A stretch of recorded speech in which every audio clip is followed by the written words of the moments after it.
21.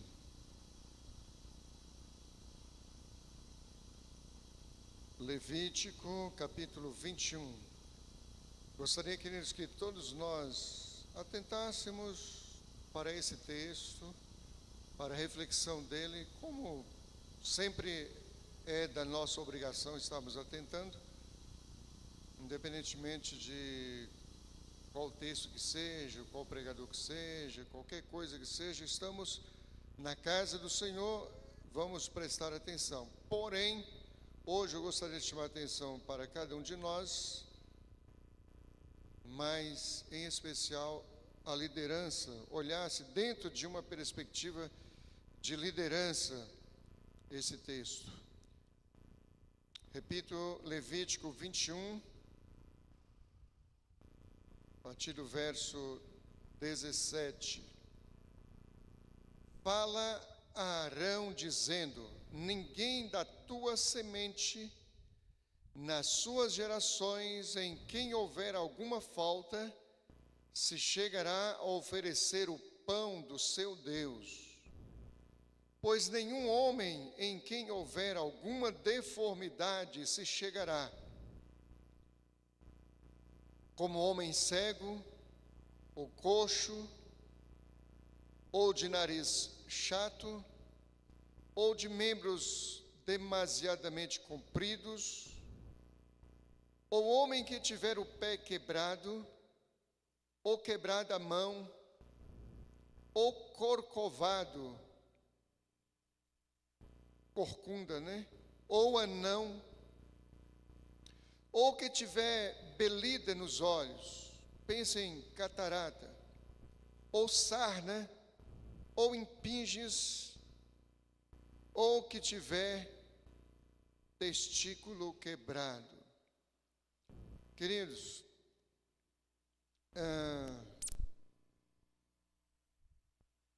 esse texto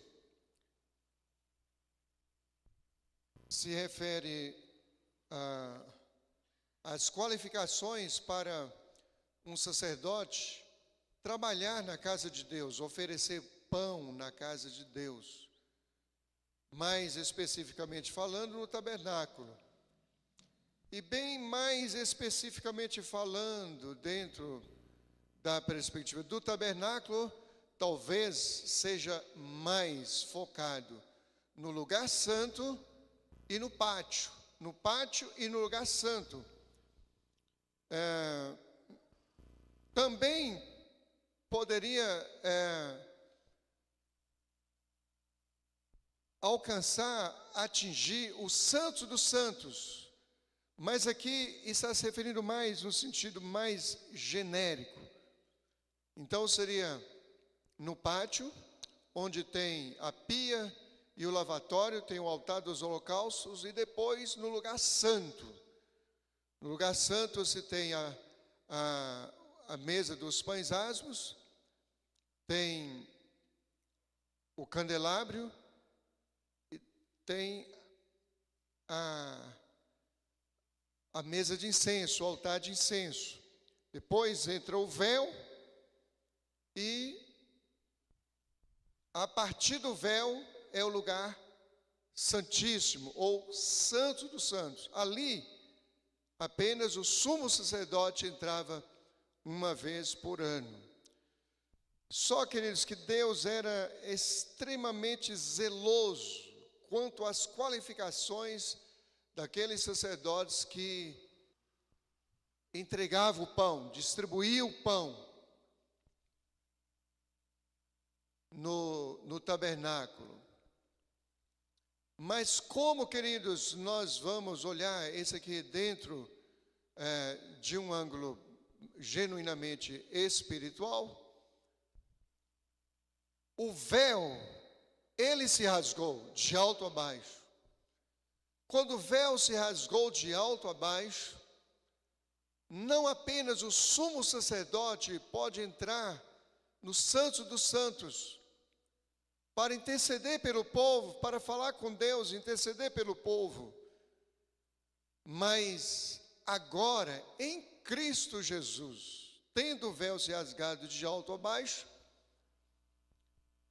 todos se tornaram sacerdotes.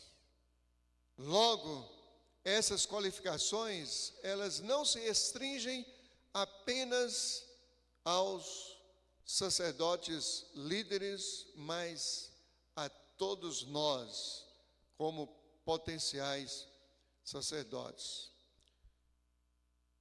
Essas características aqui, queridos, elas são características físicas.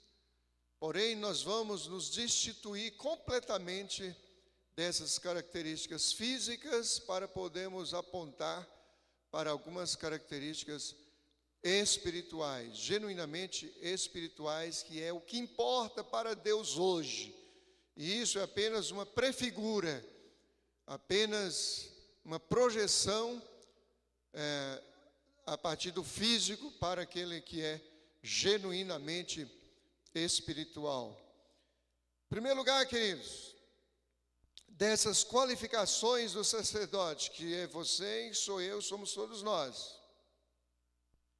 ele não podia ser cego. O que é um cego? É que não vê. Cego que não enxerga. Como é que um sacerdote vai oferecer pão? Quem é o pão? É Jesus. E vai oferecer a evangelização, a obra, que vai estar na obra, sem enxergar, sem visão nenhuma, pateteando por aí. O sacerdote precisa ter visão, e não apenas visão, como visão alargada. O sacerdote, ele precisa ter o mundo, não apenas espiritual, mas físico também, descortinado diante dele.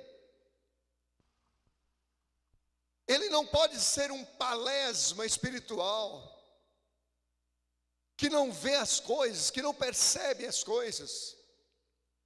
Tem alguém desesperado perto dele, ele não percebe, ele não enxerga, ele não vê.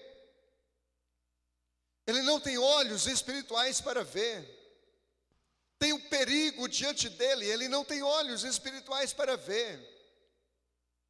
Entra alguém desesperado na igreja, como sendo a tábua da salvação, ele não vê, ele não enxerga.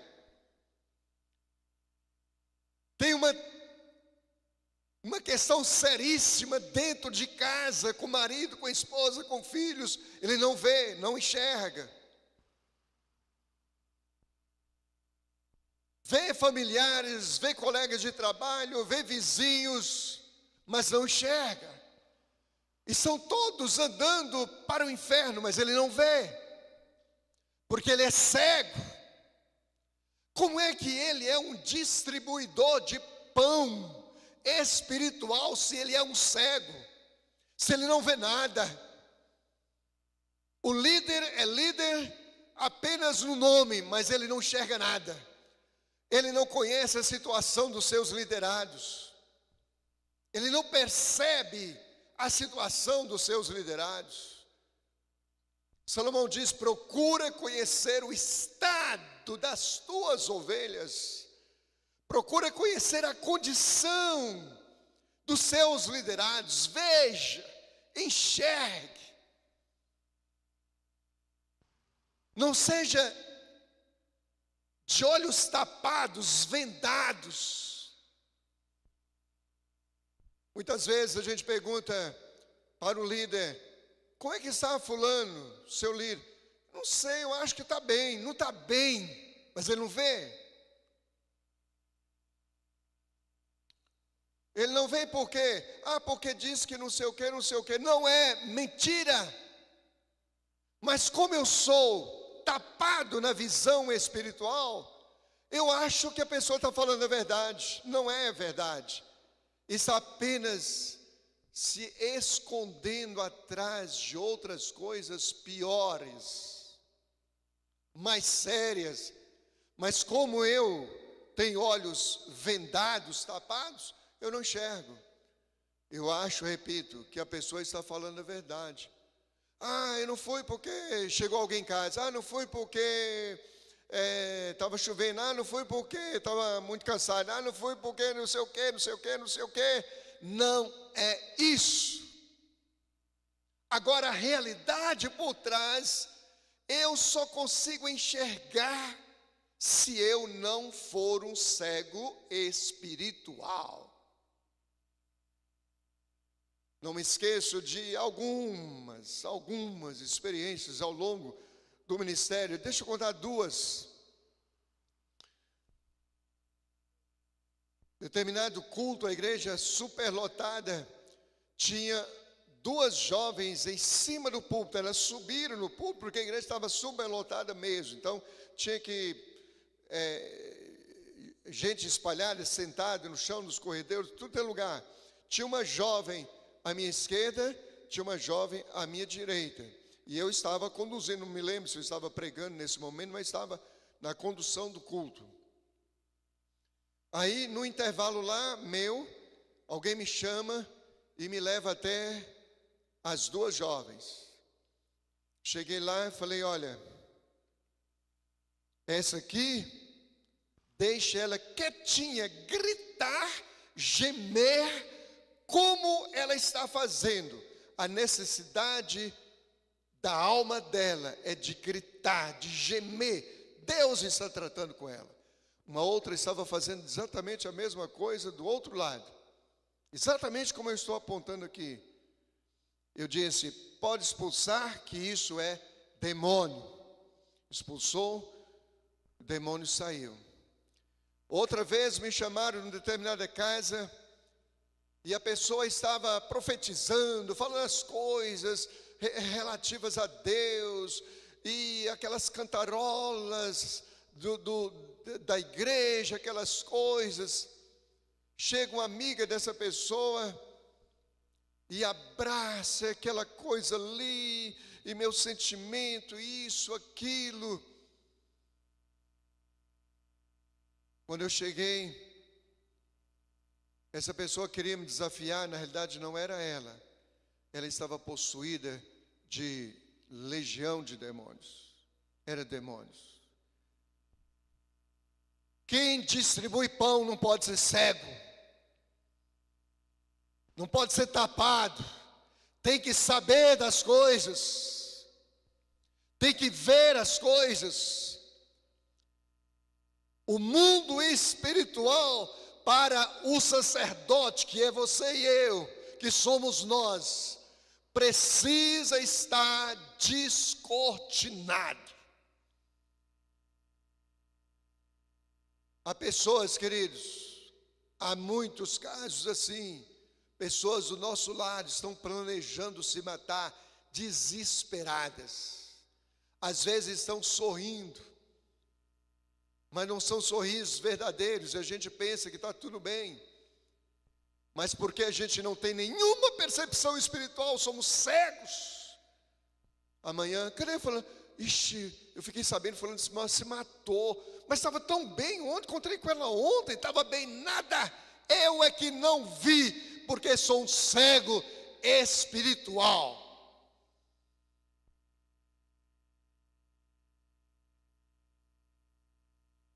Quem ministra o pão na casa de Deus, quem divide Jesus com as pessoas, não pode ser cego. Segundo lugar, não pode ser coxo. Como eu disse, aqui não se refere ao aspecto físico, dentro da projeção, literalmente sim, porque era um defeito físico. E toda prefigura era de Jesus, a perfeição. Não pode ser coxo. O coxo não pode ministrar na casa de Deus. O que é o coxo? O coxo é aquele que ele não tem velocidade. Ele não tem ritmo. Ele não pode correr. ele não pode andar rápido, ele não pode se apressar. E a obra de Deus não pode ser assim. Aqui está frio, aqui está quente, aqui está raso, aqui está fundo. Não pode ser assim. É aquilo que o pastor João, eu aprendi muito isso com ele, que chama no meio militar de rompimento de marcha. Você vê o camarada está orando assim, o modo dele andar, olha, não tem nada para ele fazer não, porque só o rompimento de marcha dele, você já sabe que ele não vai em lugar nenhum. O camarada está andando, está assim. Não serve para distribuir o pão na casa de Deus, não serve para sair por aí distribuindo Jesus, expulsando demônios, libertando as vidas. Não serve, não pode ser coxo. Ele tem que ter um ritmo normal, uma marcha normal de vida. Ele tem que ser aquela pessoa que tem um ritmo de marcha. O olhar dele é arregalado, ele tem percepção das coisas, ele anda rápido, ele é ágil.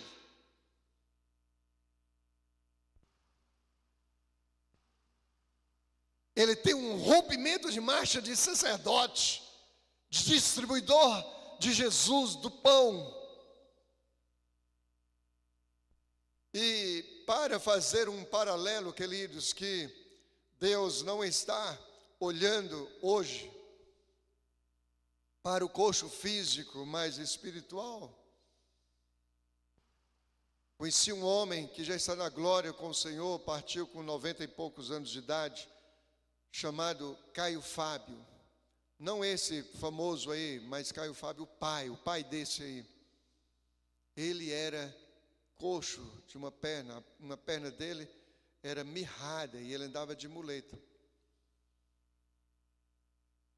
Mas esse homem edificou, talvez, eu não sei exatamente, mas talvez a maior igreja local da sua denominação, lá em Manaus, no Amazonas. A última vez que cheguei a falar com ele, ele já não enxergava mais. Até perguntaram para o filho dele, eu fiquei sabendo que seu pai perdeu a visão. Ele disse, quem falou isso? Meu pai não perdeu a visão não, ele está perdendo as vistas. Mas a visão está melhor do que nunca. Visão alargada. Mas ele andava de muleta. Mas espiritualmente ele não era coxo. Era um homem que tinha um rompimento de marcha de quem produzia no reino de Deus. Vou para frente, queridos. Nariz chato, não pode ter nariz chato. E aqui eu fui averiguar um pouquinho por que nariz chato, porque o nariz chato dificulta um pouco a sensibilidade nasal.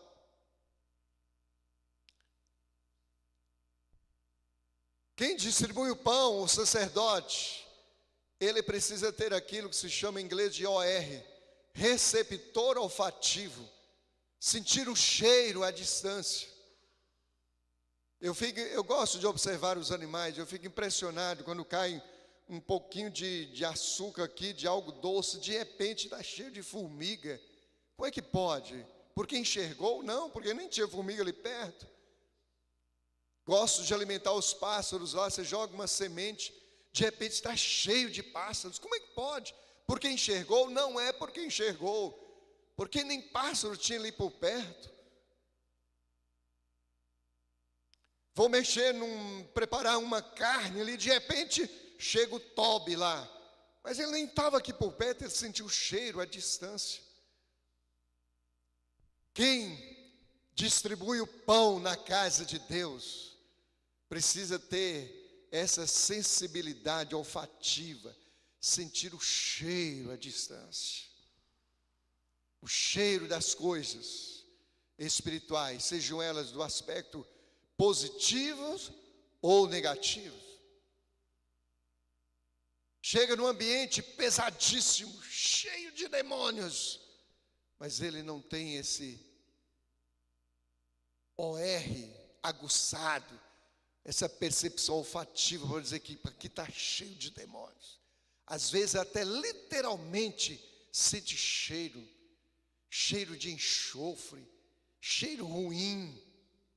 Percebe o contrário, percebe o aroma de Deus naquele lugar.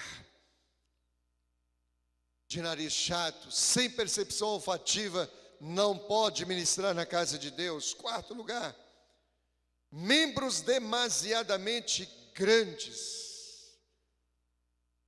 É como se eu tivesse a estatura que tenho e os braços lá perto do sapato. Fica feio, fica horroroso. Isso diz respeito a desequilíbrio. E Paulo diz para Timóteo, quando estava já no epílogo do seu ministério, como que passando o cajado para Timóteo, ele diz: Timóteo, seja bem equilibrado em tudo, em tudo. Vai comer? Seja bem equilibrado.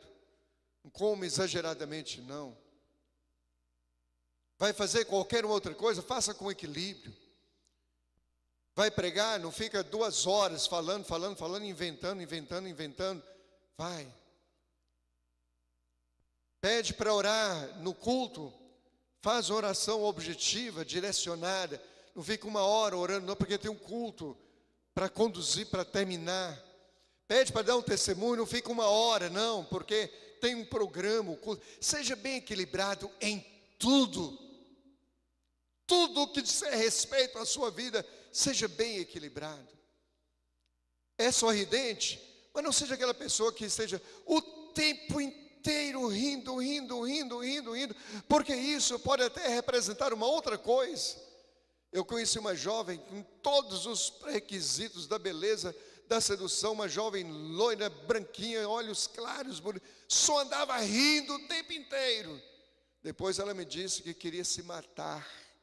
Não tinha nada de alegria ali, nada de alegria. Então, seja bem equilibrado em tudo, temperante em tudo. Tudo o que for fazer, faça com equilíbrio. Membros demasiadamente grandes diz respeito a desequilíbrio. O servo de Deus não pode ser assim. O sacerdote na casa de Deus, o distribuidor de pão, não pode ser assim. Arruma uma amizade dentro da igreja às vezes, ou lá fora, seja onde for.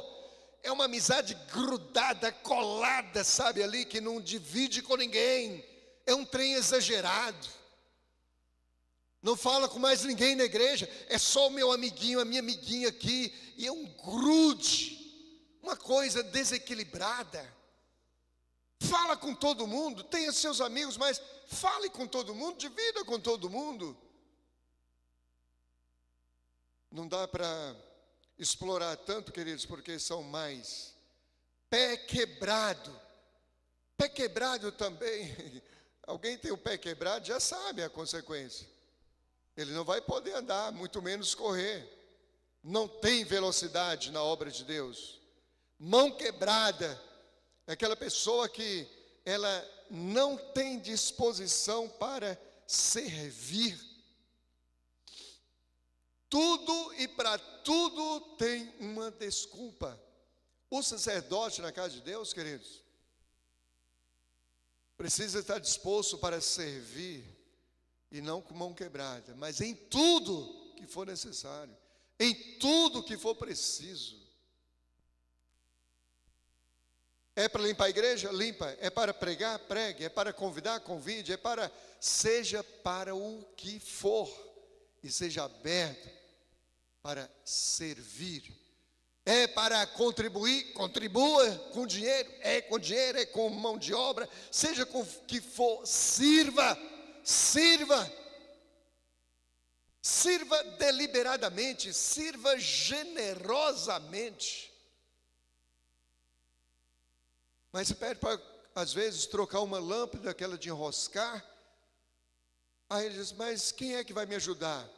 Não, meu irmão, é só tirar uma assim, enroscar a outra, mas eu preciso de alguém para segurar o banquinho lá para mim, que eu não alcanço, não. Na hora de eu subir no banquinho. E depois que eu subir o banquinho, que eu enfiar lá no bocal, precisa dele para rodar assim, ó, comigo e tudo, para a lâmpada enroscar lá.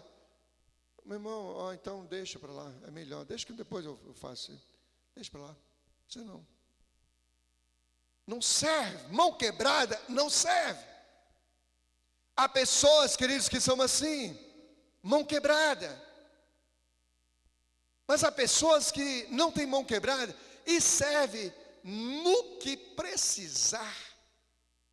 Eis-me aqui para o que precisar. Mão quebrada não serve para distribuir o pão que é Jesus na casa de Deus, fora da casa de Deus. Corcunda também não serve. Pessoa que é assim. E por que pessoa que é assim não serve? Como é que eu vou enxergar lá na frente? Não dá. Nem se eu esticar o pescoço, não dá.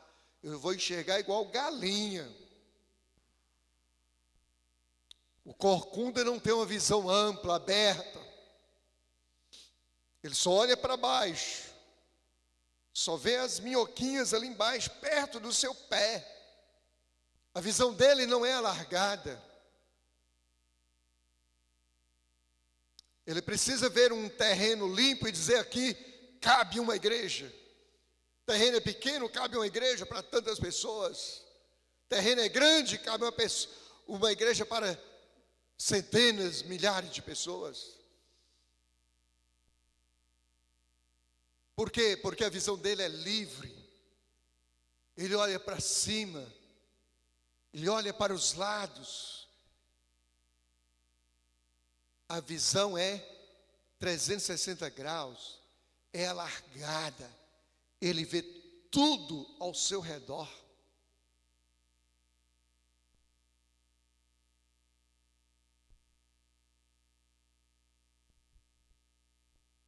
Corcunda não serve.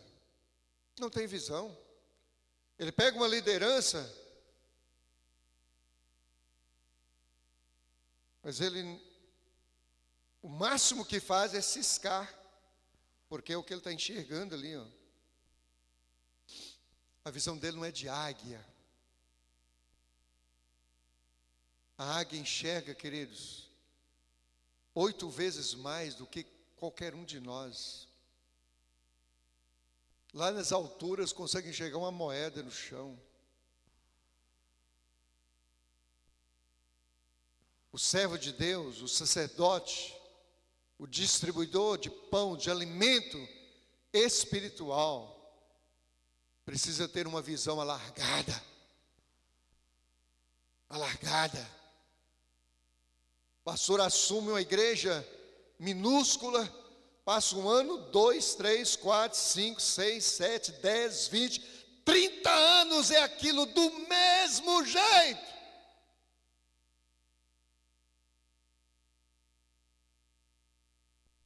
Nem aumentou o número, nem fez 2 cultos, nem 3 cultos, nem 4 cultos. E muito menos encheu o próprio espaço que tem. Mas tem uma cidade, um ribeirinho, um bairro, mas é 10, 20, 30 anos no mesmíssimo lugar. E está ótimo, está maravilha, está tudo muito bom. Oh, fulaninho não veio hoje, irmãzinha não veio hoje. É a visão de galinha para baixo, é corcunda, não enxerga 1 milímetro. Como se diz vulgarmente, popularmente, não enxerga 1 palmo na frente do nariz, porque é corcunda.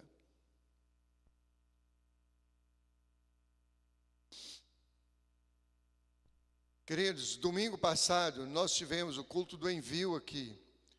E nós montamos lançamos oficialmente um ministério missionário, no nosso caso específico, isso para todo o ministério, vamos implantando aos poucos. Mas, para nós aqui, nós vamos levantar uma equipe de voluntários, de sacerdotes que distribuem o pão, que é Jesus, o alimento espiritual. E nós vamos focar em plantação de igrejas. Não vai ser no Piauí, não vai ser por aqui, por perto, pelo menos, para nós começarmos. E nós já estamos aí com pelo menos uns 3 terrenos já garantidos para isso. Quem for corcunda, fica aí. Fica aí, não tem problema. Não precisa dar R$10, muito menos 20, 30, 100, 1000. Não precisa ir, não precisa orar, não precisa nada. Fica aí, no seu cantinho. Você é corcunda, você tem um problema, você tem uma deficiência. Não vai ministrar pão por aí, não vai. Porque esse aí, Deus está dizendo, não serve. Mas o Senhor irá levantar outros e a obra será feita, será realizada. Queridos, eu não quero criticar ninguém, nada não. Mas eu estou pregando. Saímos de uma igreja com 15 congregações. Começamos sem condições sequer de pagar um aluguel na Ceilândia. Mas na simplicidade e com todas as limitações, nós estamos passando com o ministério todo em torno de 30 igrejas e frentes de trabalho. Os irmãos viram aqui, lá nos ribeirinhos do Amapá, já estamos entrando. Inclusive, quero louvar a Deus pela vida dos irmãos que ofertaram para esse trabalho missionário lá no Amapá. Entregamos hoje, o pastor viajou hoje, retornando de Anápolis. Não podemos ser corcundas como ministradores de pão, distribuidores de alimento espiritual. O anão também não pode. Agora, queridos, sabia que tem 2 tipos de anão? Tem um que eu não gosto dele. Não gosto. Quando eu vejo um anão desse, até me irrita quando eu vejo, sabia? É aquela pessoa que você diz assim, vamos que vamos, ele diz, não. Vamos plantar a igreja? Não. Vamos plantar a igreja, irmãos? Apareceu uns anões aí. Vamos plantar a igreja, irmãos? Amém, vamos. Mas o anão diz, não. É difícil, complicado, não vai dar certo, não tem dinheiro. Esse é um tipo do anão, mas não é esse. Isso é mais para descontrair mesmo. Mas o que é o anão? Aquele que não cresce. O anão é aquele que não cresce. Está na igreja há 1 ano, 2, 3, 4, 5, 10, 20, 30, 40, 50. Não cresce. Não cresce. Ouve mensagens 2 vezes por semana, mas não cresce, não desenvolve. E porque não desenvolve, não prospera, não produz. Como os crentes hebreus. O escritor aos Hebreus diz, olha, vocês já deveriam ser mestres, já deveriam estar ensinando pelo tempo que vocês se converteram, mas ainda está precisando de alguém para dar leitinho na boca de vocês, ensinando as coisas mais elementares da fé cristã. Vocês não cresceram, vocês não evoluíram. Está lá em Hebreus, capítulo 5. Na realidade, todo o livro de Hebreus é para exortar nessa linha, nessa direção. Um povo que nasceu, mas não cresceu. O anão não tem como, queridos, ministrar na casa de Deus, ele não cresceu. É um bebezão espiritual dependente de mamadeira, literalmente, mamadeira espiritual, leite. Como diz Hebreus, leite, está precisando de leite ainda. Há quanto tempo, meu Deus? 1 ano, 2, 3, 4, 10, 20, continua anão. Não cresce.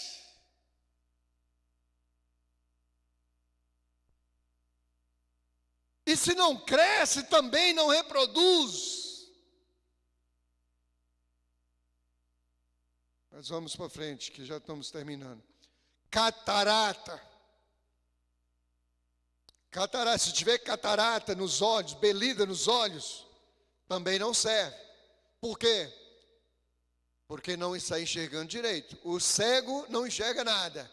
Quem tem catarata, enxerga mal. Isso é um perigo. Enxergar mal é um perigo.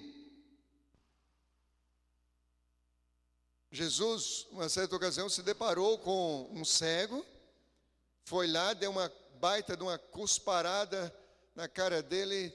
Está enxergando? Estou enxergando sim, porque eu estou vendo os homens como árvores. O quê? E é assim que você está enxergando, como chegando homens com árvores, e ainda diz que está curado? Não. Tocou de novo. Você precisa enxergar distintamente. O que é distintamente? É quando você vê uma árvore, você vê uma árvore. E não um homem como árvore, andando. Árvore é árvore e homem é homem. Ser humano é ser humano, árvore é árvore. Então, se não estiver enxergando distintamente, não pode ser ministrante na casa de Deus. A visão do sacerdote tem que ser uma visão limpa, enxergando as coisas exatamente como elas são.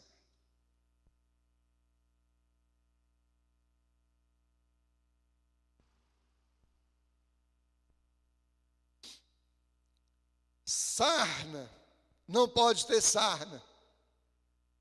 Quem tem sarna faz o quê, pastor? Quem tem sarna vive se coçando o tempo todo. Houve uma pregação dessa, está se coçando. Houve um louvor, está se coçando. Ele é inquieto, ele é irrequieto, está se coçando. Ele não quieta. A cabeça dele está voando, ele está julgando, ele está condenando.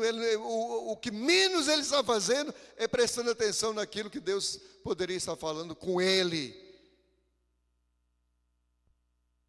E a primeira coisa, a primeira parte do corpo dele que começa a coçar, sabe qual é? Não é a barriga, não é a cabeça, não é as costas. A primeira parte que começa a coçar nele é a língua. Ainda que não verbalize, mas está falando lá dentro. Com julgamentos, com precipitações, com tudo. Menos com absorção daquilo que verdadeiramente é bom e proveitoso para a vida dele. Porque está se coçando o tempo todo, ele é irrequieto. Ele é um autista espiritual. Não se quieta. Não se acomoda. A cabeça dele não para pensar, raciocinar e colocar aquele aprendizado na prática, para começar a produzir. Queridos, eu sempre falo uma coisa. Mensagens, pelo menos que eu prego aqui, ou em qualquer outro lugar. Não é uma simples mensagem, uma simples exposição de um texto, mas é um projeto de vida. Pelo menos para mim é. Porque tudo isso aqui eu estou vendo se é para mim. Eu estou vendo se eu sou um cego espiritual, ou se eu estou enxergando as coisas. Eu estou observando tudo isso. Eu estou cheio de catarata, não vendo as coisas direito. Se eu sou um corcunda, igual uma galinha e não como águia, eu estou vendo tudo isso para mim, em primeiro lugar. Mas o desejo do meu coração é que isso se estenda a cada um de nós. Mas se a gente for um sarnento, se coçando o tempo todo e coçando a língua, isso, aquilo, não quieta, para poder absorver aquilo que é nutritivo para a nossa vida espiritual, não vai desembocar em nada. Então esse não serve. Indo para o final, impinges. Impinges são feridas, são doenças. Há pessoas, queridos, que são acometidas de impinges na alma, são doentes na alma, são doentes na alma. E como isso é inibidor para um distribuidor de pão, para um sacerdote. A alma é doente, já é barbado, já é avô até, mas a alma está doente por uma coisa que o pai falou quando era criança ainda, ou que a esposa falou, ou que alguém falou na igreja, que alguém fez. A alma está doente até hoje, até hoje. Já passou um mês, 1 ano, 2 anos, 20 anos, 50 anos, está doente, a alma está doente. O que uma pessoa dessa vai distribuir? Ela vai distribuir o que ela tem.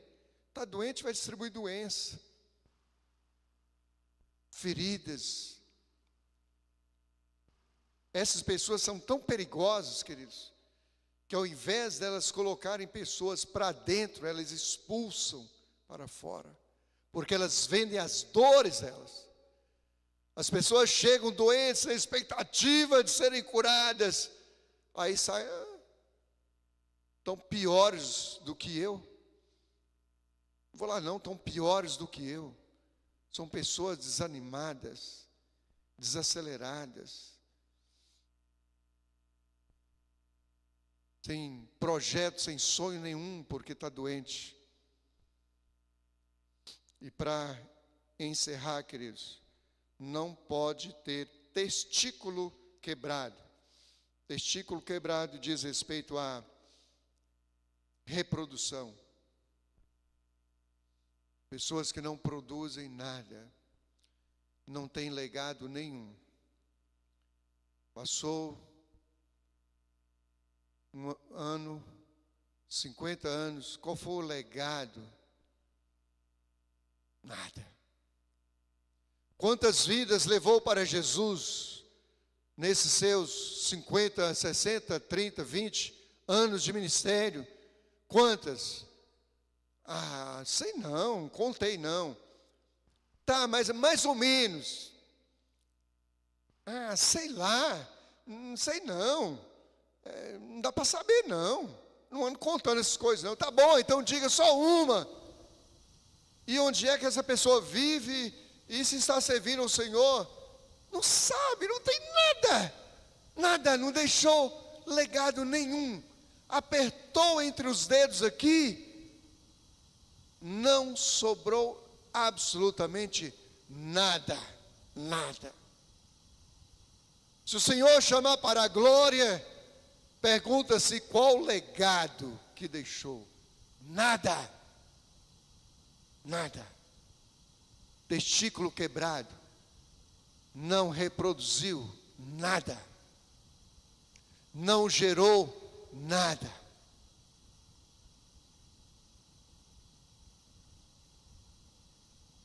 O legado você pode deixar físico, espiritual, em pessoas,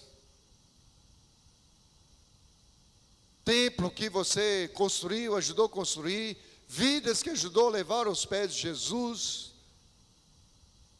campos que ajudou a desbravar com oração, pelo menos com dinheiro, ou indo, alguma coisa, eu participei desse processo.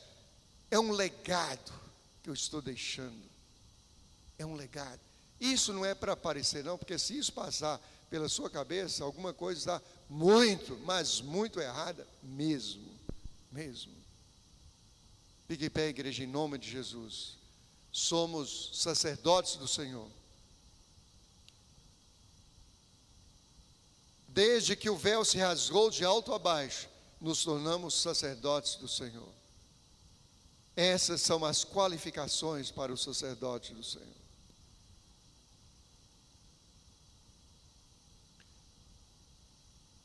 A pergunta é: o que vamos fazer com tudo isso que refletimos nessa noite, na condição de servos do Senhor?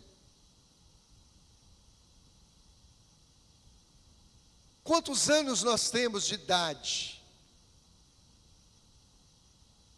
Quantos anos nós temos de vida com Deus? Nesse tempo,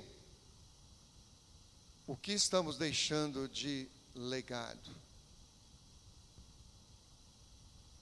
Hoje comemoramos 90 anos da irmã Lurdinha. Ali, está presente aqui, ó. De manhã, festa, agora à noite aqui. Pode perguntar para quem quiser que legado que ela, que o irmão João estão deixando, inclusive de vidas e de igrejas. Pelo menos do meu tempo, queridos, aqui em Brasília, o irmão João é tipo um tiracolo, dentre outros, queridos. Um tiracolo, um Geazi do meu lado.